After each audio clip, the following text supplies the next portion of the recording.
Il est 2 heures du matin, Israël vient de bombarder l'Iran, je suis étudiant en relations internationales et je t'explique ce qu'il se passe. Pour moi, la raison des bombardements que vous voyez en vidéo, c'est deux choses. Un dilemme de sécurité et deux, une volonté du dirigeant israélien Benjamin Netanyahou et de son gouvernement de rester au pouvoir. Je parle de dilemme de sécurité parce qu'au centre des relations entre les deux pays, eh bien, il y en a un qui a la bombe nucléaire, Israël, et l'autre qui ne l'a pas, l'Iran. Évidemment, l'Iran veut l'avoir, sauf que Israël a tout intérêt à ne pas laisser l'Iran l'obtenir. Pour l'Iran, avoir la bombe nucléaire, ça permettrait de dissuader certaines attaques contre son territoire.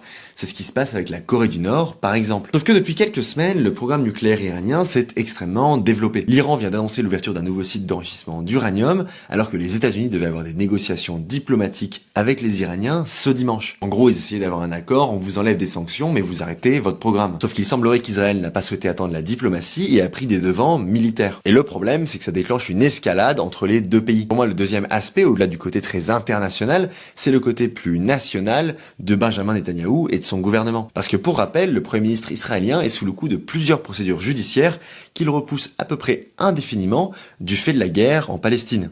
Donc escalader l'Iran, en fait, ça entretient ce mécanisme de conflit. Évidemment, ce n'est pas que son intérêt personnel, ça rejoint l'intérêt national d'Israël de se défendre et d'empêcher une attaque iranienne. Mais évidemment, toutes les routes mènent à Rome. Les dirigeants israéliens, tout comme les dirigeants iraniens, en fait, fondamentalement, ont très peu d'intérêt à négocier. Parce que pour les Iraniens, la situation actuelle où leurs principaux dirigeants se font régulièrement assassiner par des opérations israéliennes n'est pas non plus très souhaitable. Pour le moment, il y a peu de réactions, c'est une actualité qui est encore chaude, donc j'essaie de vous donner des clés de lecture pour un peu comprendre ce qu'il se passe. Israël a annoncé un état d'alerte maximum sur son territoire, et l'Iran avait promis des réponses en cas d'attaque israélienne.